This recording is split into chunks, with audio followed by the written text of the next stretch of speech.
Good morning, everyone. Today, I wanted to talk about looking up to God.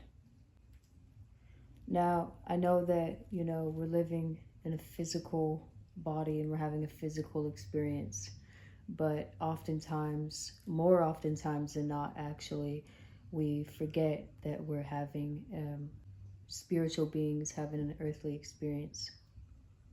And this is not only found within the Bible, this is not only represented by Jesus.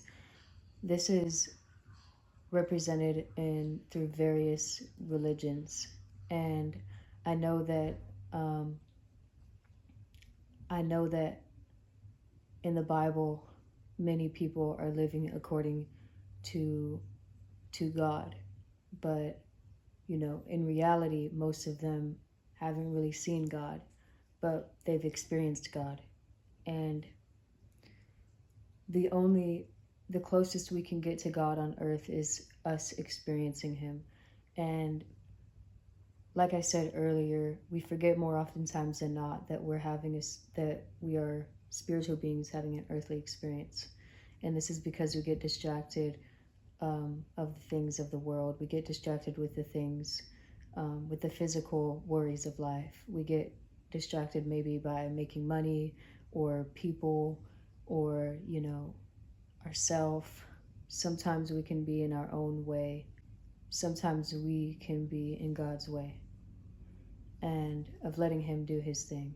And sometimes that can mean overthinking, maybe being too anxious, maybe holding on to the wrong people that God does not want you to have in your life. The key thing here is looking up to God, and I don't mean physically looking up to heaven, because God is within here. He's everywhere because he created us and he created everything around us. And through his creation, we have the power to create ourselves. That's why we're able to make furniture. We're able to create these simulations. We're able to create stories. We're able to create characters. We're given the power to create through our Creator who created us. What I mean by looking up to God is focusing on the goodness and kind of having time for him, making time for him. And making time for him can also mean making time for yourself, because when we make time for him, it also benefits ourselves. When we spend time with God, it's more beneficial for us than it is for him. Yes, it makes him smile. It makes God very happy that he sees us making time for him. But also, it's more beneficial for our spirit and for our mind and body when we make time for him, and to just make time to just sit in meditation on his word and sit in meditation on certain understandings that we have. So it's very important to take a step back every day and to just sit and sort of reflect, do a self-reflection, but also a spiritual reflection on your relationship with God. And okay, where do I see God in my life? How is God moving? Or what am I doing? Am I in my own way? Am I in his way? Or who are some people that are benefiting me? Who are some people that are not benefiting me? What can I do so that God can move more in my life? And then we come to ask ourselves these questions. Oh, why isn't God doing this? Why isn't God doing that? But then it also brings back to a self-reflection. What am I doing that is in my own way of letting God do his thing?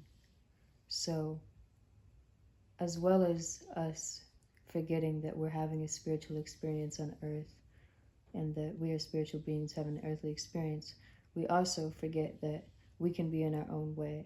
Sometimes we can get so caught up in the worries of our own lives and the worries of this small world, earthly matters, that we forget that God is God and that he is doing it all. And I think the one thing that's so important is to just focus on what's within our control. Focus on what we're doing, right?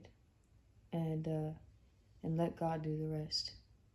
Because I think we think too much. Sometimes we think too much about the future. We think too much about the past. And in reality, those things don't really matter, because this only moment is the one that we know. And God is moving, but God will only move according to how much you're letting him move. Focus on the things that you're grateful for. Focus on the things that you've accomplished today rather than the things that you didn't get done. Try to shift your mentality to instead of I wish I had this, to I'm grateful I have this. Because when we do that, we are rewiring our mind and ourselves to be content. And also, when we bring gratitude to God, He is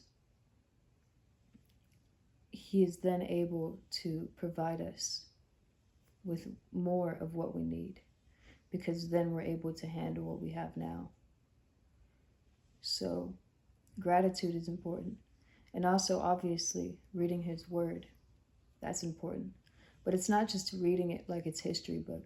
It's not the fact of just, people say, oh, read your Bible, read this, blah, blah, blah. But let me tell you something. If you're reading the Bible and you have no idea what you're doing or what you're even reading, then it's really pointless. Because if you're reading, I used to read the Bible, right? When I first started believing in God, I used to read the Bible, and I thought I was doing something, but in reality, it wasn't doing anything. And the reason why it wasn't doing anything was because I had no idea what I was doing. I had no idea what I was even stepping into. I just knew that I started believing in God again, and that I wanted to understand the Bible more a little bit. But in reality, I had no idea what it was meaning. I didn't even know what I was reading, to be honest. But when I started praying before reading the Bible, when I started asking God to kind of like lead me to what He wants me to read, and then when I started writing more, that helped me understand more of what the Bible says. And if we're just reading it like it's a regular book just to read it, we're not going to gain anything. How you're given a certain text in school to study, and you annotate, you highlight, you take notes, you write about what you learned. That's basically what you do in the Bible. And that's how you get revelation. And revelation just means like a new understanding from God. So revelation is basically an understanding of why it's true and how it's true. And sometimes we can experience revelations through just reading the Bible or experience. We can be like, oh, I came through a new revelation. So this is a pretty short video today. I just wanted to talk about that really quickly, just looking up to God. So yeah, I try not to be like too religious, because God is for everybody, and He loves literally everyone. So yeah, have a great day, everybody. I love you guys very much.